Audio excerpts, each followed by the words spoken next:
So there is a fire between our village and the next village, which is probably a mile away, and the helicopter just got some water. I'm going to try and get it on the camera than anything.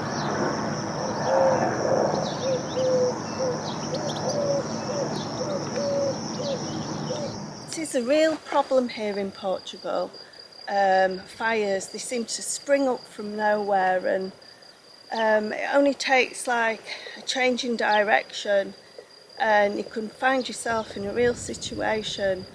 I've always been put off by these houses that are quite cheap and they're in the middle of nowhere with loads of land, simply because you can get so put off. It is a problem, and it's something that you don't really face in the UK at all. But here, fires are daily, you know, in summer, and this time of year, so far we've been lucky down here in the Algarve. Most of the fires have been central Portugal, near Castella Branca, and further north.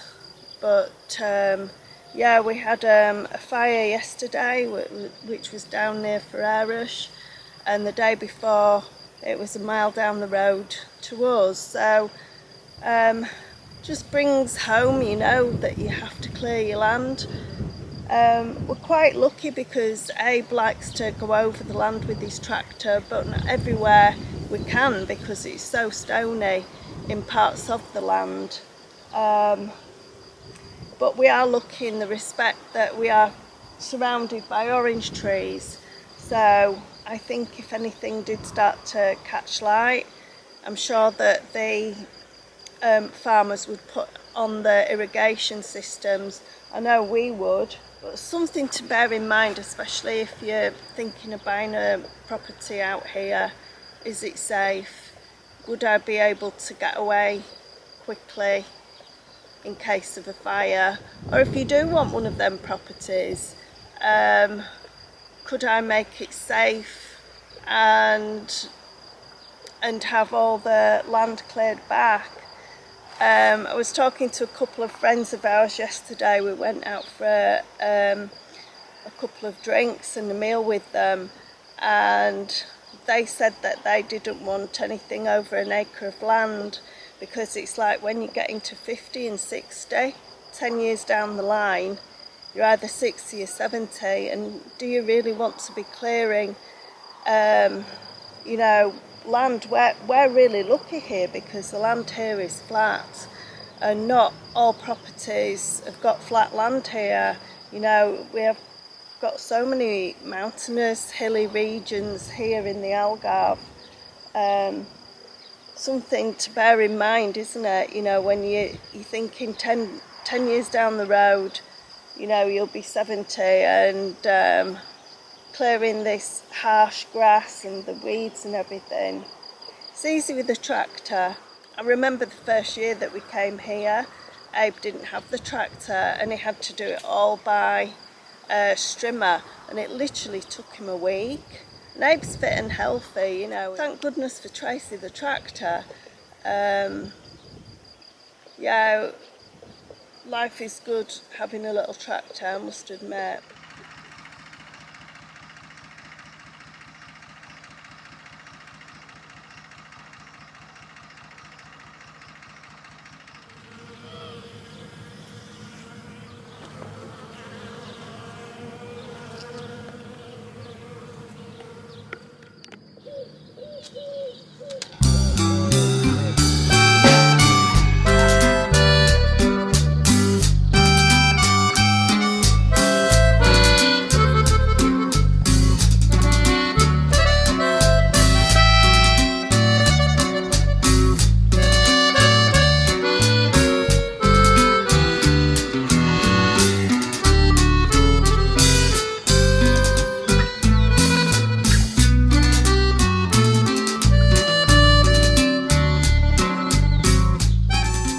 Well, it's a hive of buzziness and busyness down here on the pumpkin patch this morning.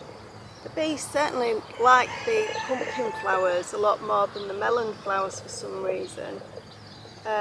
So nice to see that they're out in force. And it's going to be another hot one today. Well, we've got so much to pick.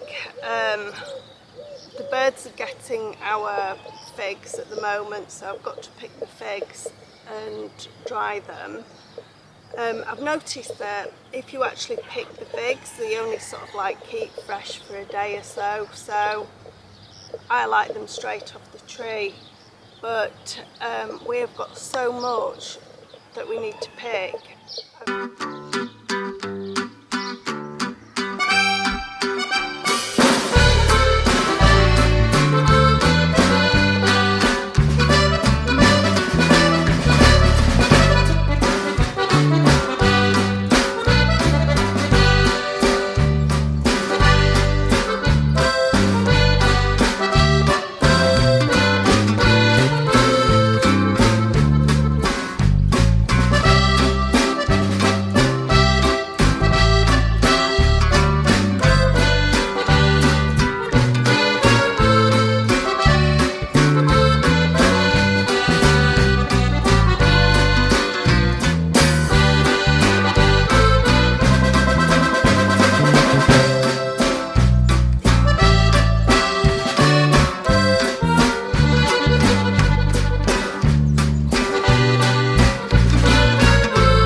This is quite a bounty, isn't it, really?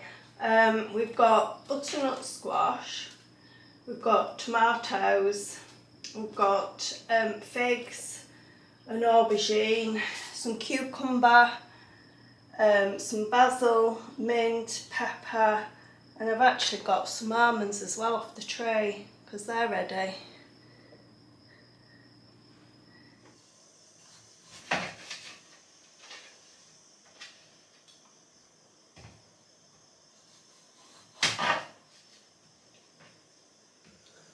I'm going to now dry these outside.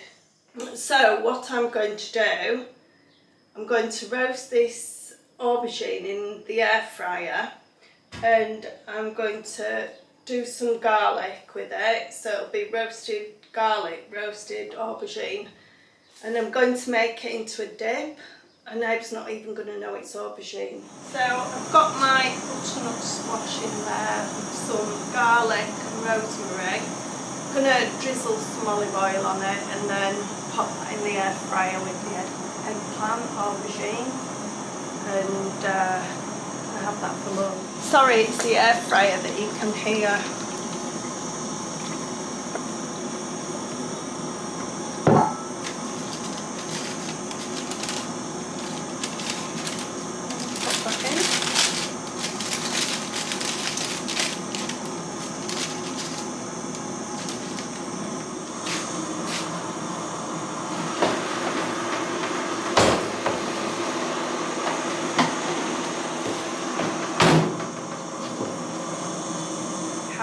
roasted the aubergine, popped in a couple of chilies and a whole roasted bulb of garlic, mixed it together, and that's quite a nice dip. So let's see if he knows if it is aubergine eggplant or not.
How long have you been up? About roughly? Oh gosh, I got really late today. I got like 9 o'clock. Okay, just turn round. That is how hot it is here. Yes. You are absolutely drenched, Ibs, and that's why you need to drink a lot. The thing is, I slept in. Angela got up at 7 o'clock in the morning. I normally wake up early, but I think I was very tired. Yeah. So Angela just left me to sleep, which trouble is, I went harvesting the melons when it got hot. Right, you had your dinner and you had hummus and you had a garlic dip. Which dip did you like the best? I had a garlic dip. The garlic dip? You like the aubergine garlic dip? Yes, but I don't normally like aubergine. But did you know it was aubergine? No, but only because you put flavour into it. Because you didn't. So I actually disguised the aubergine with the... Yeah, but aubergine has no flavour, and if you just have normal aubergine, it's repulsive. Yeah, so that was roasted aubergine with the garlic. Yeah, it looks nice. So you can do things with aubergine, as long as I don't know it's aubergine. Yeah. Excess amount of these. So what I've been doing is I've been liquidising them down. Using a hand liquidizer. And what I'm doing is I'm turning it into watermelon juice and maybe a little bit of gin inside of it to give it a bit of spice, or even Bacardi. But I think it'll make a lovely summer drink, especially this day, how hot it is. Yeah, yesterday we went past the chemist and it was 39 degrees. But if you slice one of these ones, I'll just show you, you'll see what I mean by how they're like.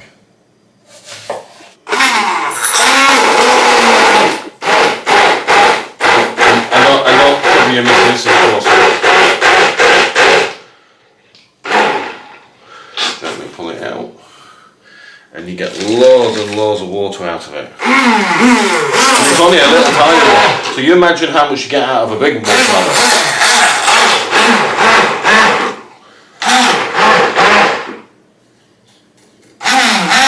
So, doing the taste test. Yeah, after that little tiny watermelon, which was approximately this size, we've got 2 big glasses of this watermelon. There's big glasses, and the other one's in the fridge. And this is a taste test. Yeah. Now it's not cooled down. It's normally have it a little bit chilled.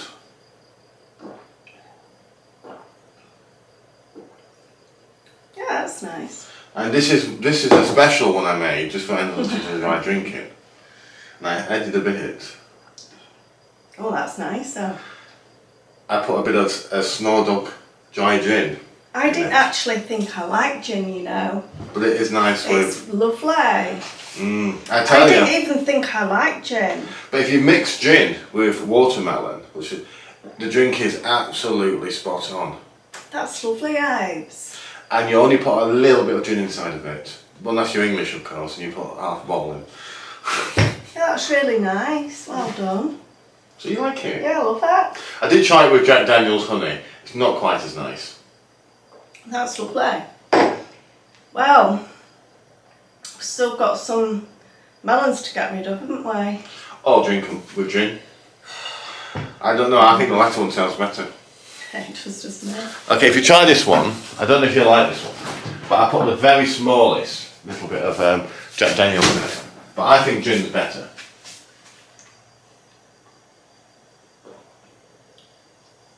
That's quite nice as well. Scottish.